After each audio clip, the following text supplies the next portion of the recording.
Welcome to Relationships as Spiritual Practice, Bridging the Secular and Spiritual.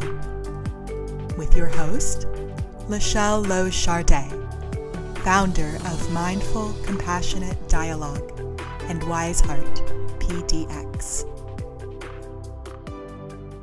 Hello, thank you for being with me today. Thank you for taking the time to connect, to find more ways to connect, to fulfill your aspiration to be a connected spirit in this world. I hope that what I have to offer today will be supportive for you in your path. Today, I would like to talk about reigniting a sacred relationship to resources. And what I'm offering today is in large part inspired by Charles Eisenstein. We'll put a link below the podcast here to his website. I'm super grateful for his work. It's really opened my eyes in so many ways. And so my goal is not to teach his work, but rather to bring compassion to the impact of our economy on you. There's a way in which when you're suffering, you can, because we live in a system that's so based on separation, it's easy to just blame yourself and to move towards self-improvement, which wonderful. Like we all want more skill and understanding and clarity. And obviously I'm a big fan of that.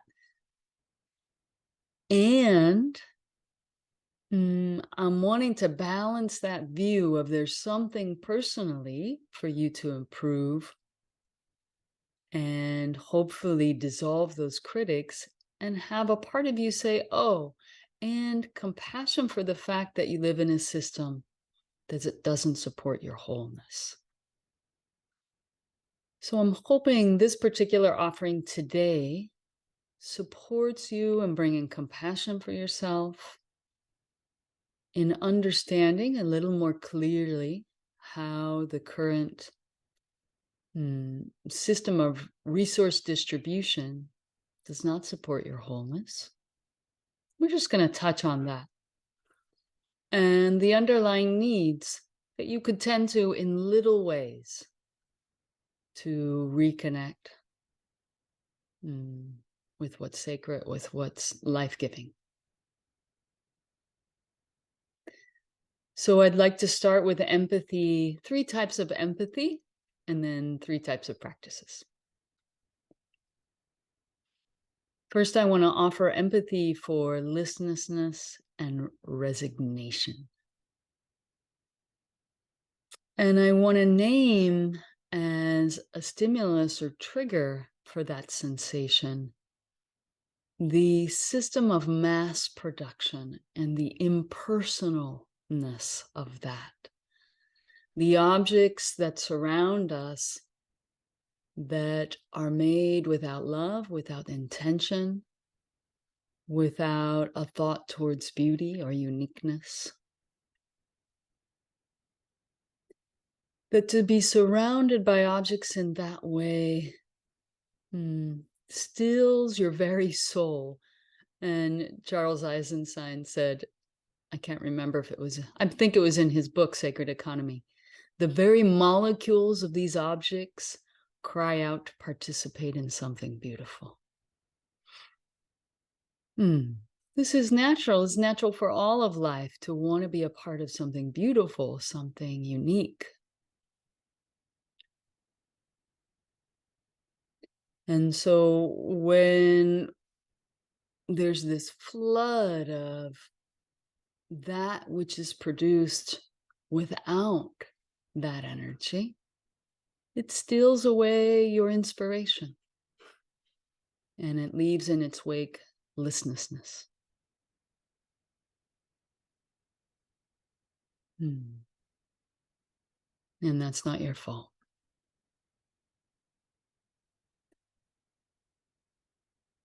So just taking a moment to connect with that sense of listlessness, or maybe it manifests as numbness for you, or just kind of a malaise or disconnection. And to just offer compassion for that feeling. And then, as you're ready, take all the time you need. As you're ready, connect with those underlying needs for inspiration, creativity, celebrating that which is unique.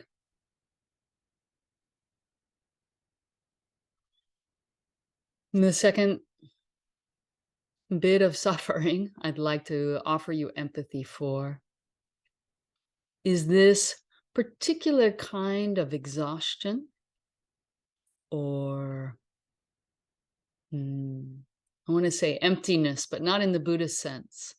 Emptiness in the sense of vacuousness or empty of life, that often gives rise to the impulse to turn towards vacuous entertainment, or grabbing some pleasurable food or some other form of pleasure, rather than turning towards connection. That is also not your fault. From the perspective of the system, the economic system where we live in is designed to be infinitely expansive in a finite world. And so its purpose is to expand without regard to what it's serving. A growth that's utterly disconnected from the needs of living beings. That is a form of disconnection that is pervasive and pernicious, and it has an impact on you.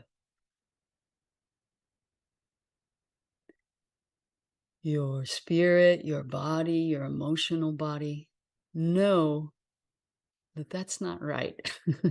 that doesn't feel good for you to do your work in the world, and whether you work in a hospital, or you're a bread maker, or you're home raising children.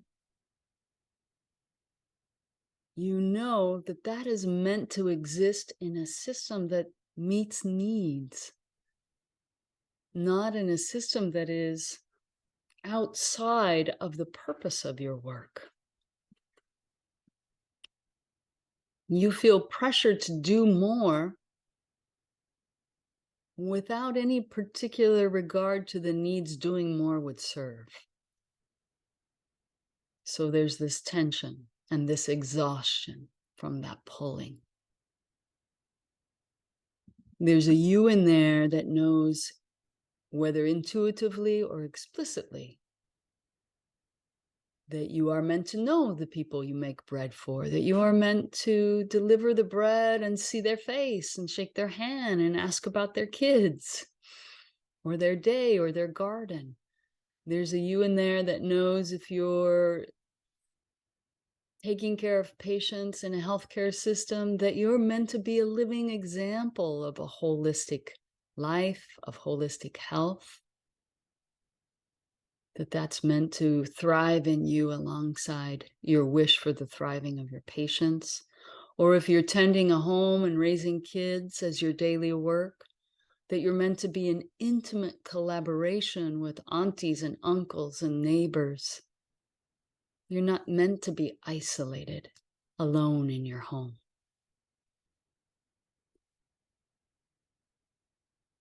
So when that sense of exhaustion from being pulled in a direction that has no connection to needs hits you, I invite you to pause and bring compassion for that sense, and compassion for that impulse to turn towards pleasure, to try and get a break from that. And connect with your knowing, your inner knowing. I know. I'm meant to be in community. I'm meant to live more connected to the people I serve, to my own heart.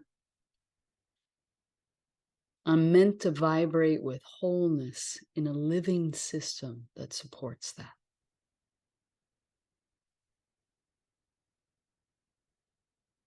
And grief and mourning might arise there. So I invite you to allow that.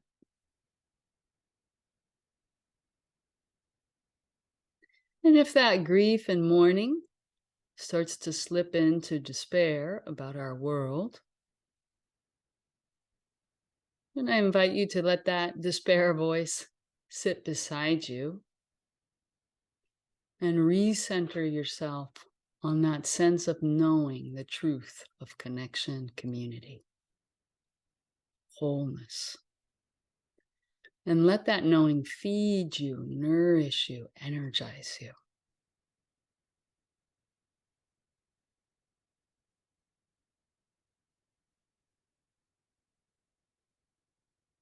The last thing I'd like to offer empathy for is dissatisfaction. Whether you are of the color of skin, the age, or the sexual orientation that this economic system oppresses,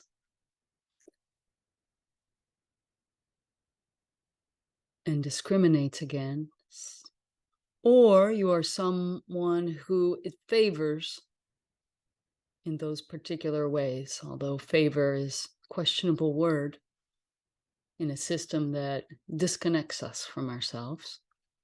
But we can't deny the physical needs for those who benefit from the system, the physical needs that are met, the comfort, right? Physical comfort. Regardless of where you are in that mix of how this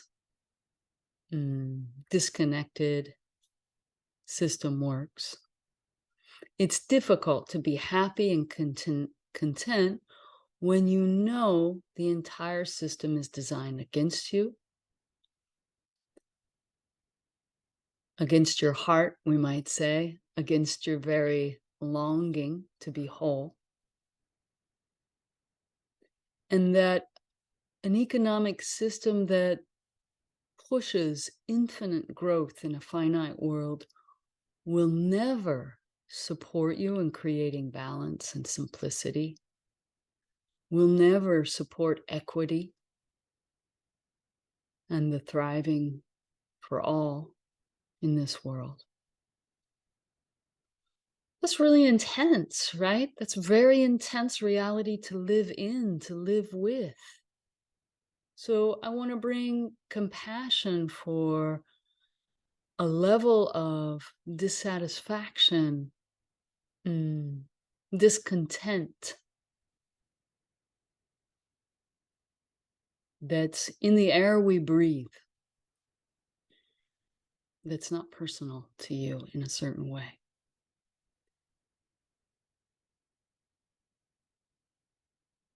And perhaps in connecting with the bigness of that, you can take refuge in that it's shared, and that spreads out the suffering. And that as we hold this particular kind of suffering together, this grief, this knowing that so many suffer in this system, including ourselves in whatever particular way, that you're not alone in that you can feel yourself expand rather than tighten around dissatisfaction or discontent. That tightening, when you tighten around that, that's what pushes some of the behaviors that feed the monster, like that pressure to produce and accumulate, to live up to some standard that is invented by the system itself, that's not authentic for you.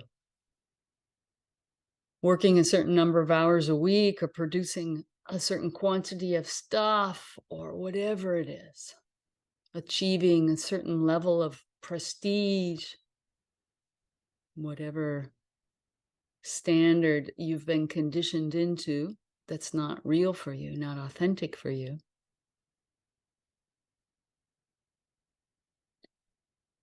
That's pulling on you, pushing on you, manipulating you.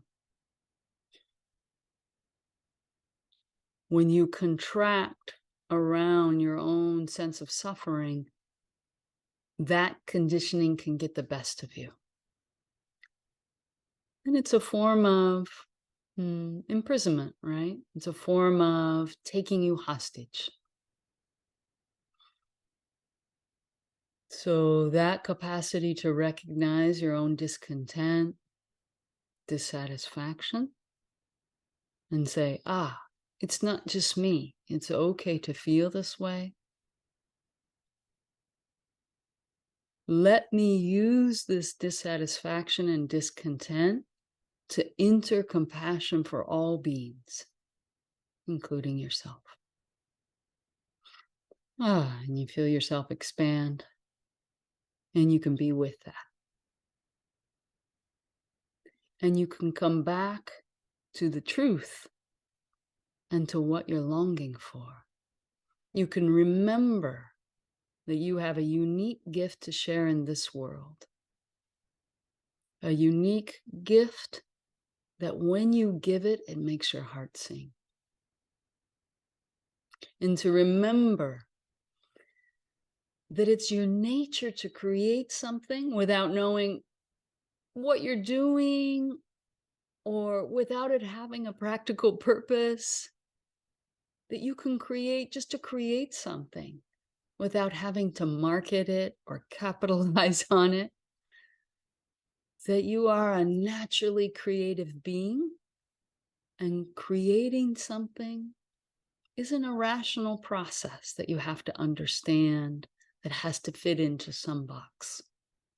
You want to create because it is your nature to do so. That's all.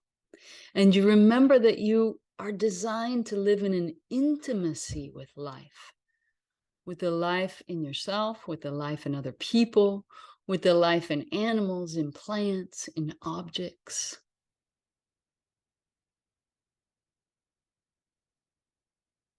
The objects in your home, your desk, your pen, your computer, those objects have a form of life, no matter how mass-produced they were.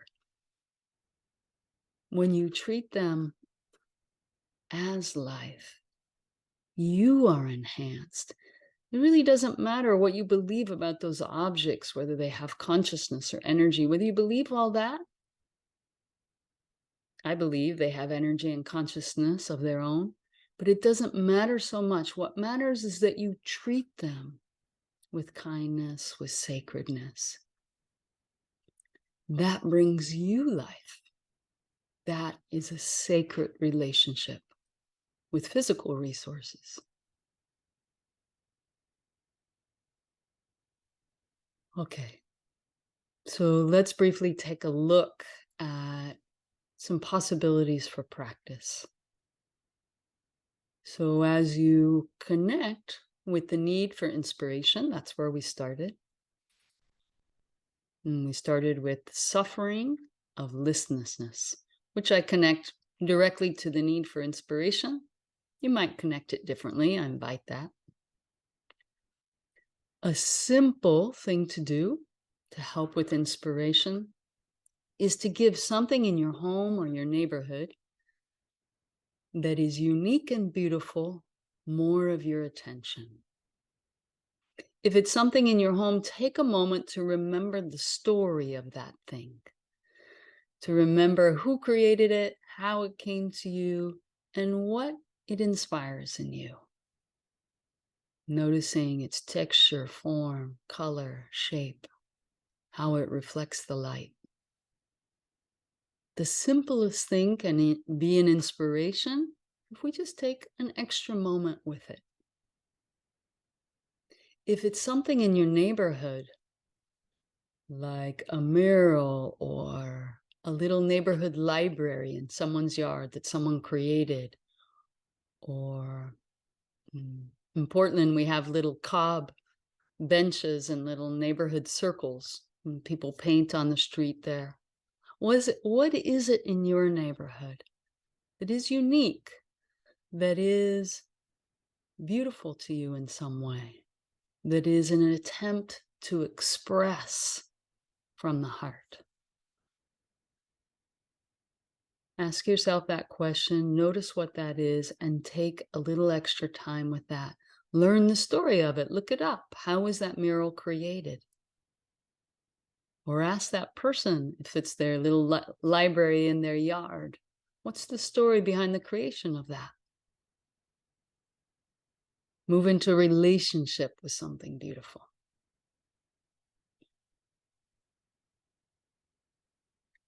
And in the second thing we offered empathy for, we talked about wholeness, right? And the symptom for that, the need for wholeness, is exhaustion and the impulse to turn towards an immediate pleasure for distraction and escape. A practice I offer for that is to set your intention to fully turn toward the person in front of you, even if just for a moment. Last night I was getting a cup of chai at a little, it was a Starbucks inside of Safeway. Somebody gave me a Starbucks card over the holidays.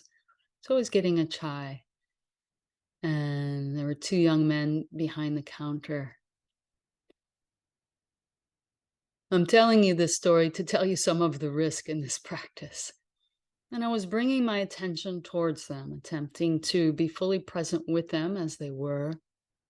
And what I encountered was two young men so disconnected. One, I think, was very overwhelmed, and the other hiding. He seemed to be hiding from his own being. His hair was completely in front of his eyes. I'm not sure how he could see anything.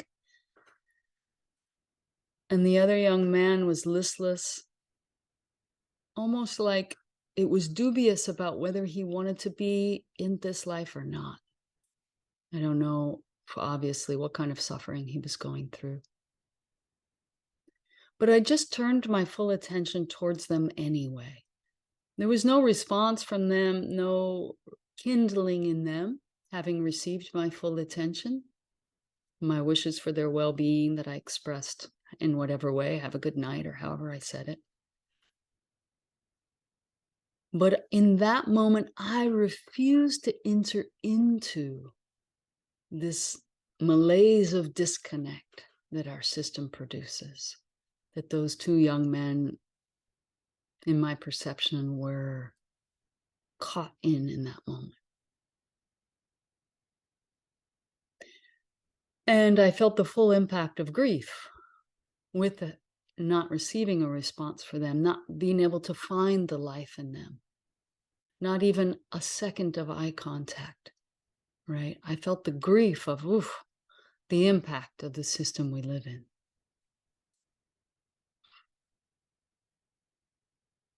So I invite you to take a break. Take a break sounds funny. To find a moment of freedom by choosing to fully attend to the person in front of you, regardless of their response. Another practice I could invite there in seeking wholeness is to choose something this week that you could do by yourself and ask for help anyway. Invite someone into your life. Give someone an opportunity to enter your life. See collaboration as something that's much bigger than an immediate practicality. For me, the magic of collaboration is way beyond the practicality of getting some task done. It's about uniting our efforts to move through this life in a way that's whole and connected and supportive. Okay, the last one. for intimacy, creativity, play, and meaning when this symptom of discontent and dissatisfaction arises. I invite you to choose a moment when you have the impulse to do the next thing on your task list, to produce, to close your eyes, to take a breath,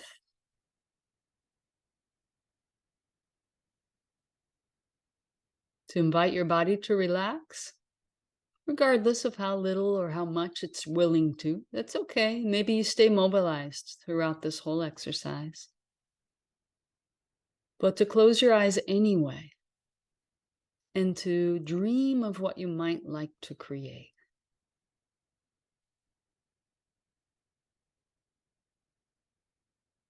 Maybe it's something completely impractical. Maybe you want to create a life-size painting of a sea turtle and you have nowhere to hang it, nothing you want to do with it at all. I have a thing for sea turtles. You probably know that. You can see them in my background. I don't have any idea why I'm connected to sea turtles or why I like painting them. It doesn't matter. It brings me joy. It might be, if you're very disconnected from that desire to create from the heart, then you might recall in your freest moments of life, it might have been in childhood, it might not have been. In your freest moments, what did you naturally turn towards?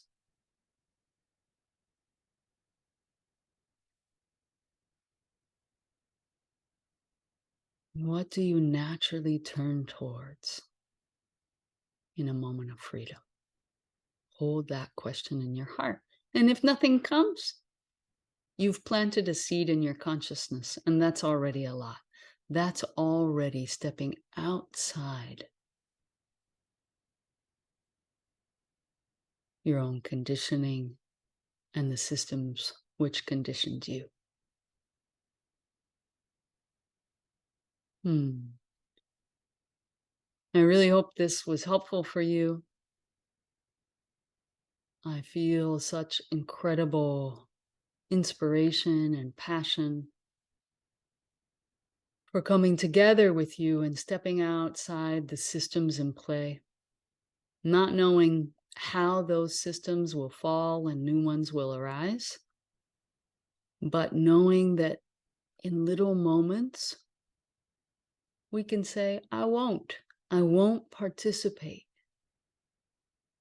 For this moment, I won't. And that's a lot. That's a lot. If we all have a moment every day that we do that, those moments will add up. In my mind, they will add up into a form of consciousness that shifts like in this glacial way. That's what I believe. And you matter. You're important. What you do matters. What you do contributes to these larger shifts that we want to make towards connection, towards an equal flow of resources, towards a sacredness of resources, towards a view that connects resources to the actual needs of living beings. Thank you so much for being with me today, radiating so much love from my heart to yours.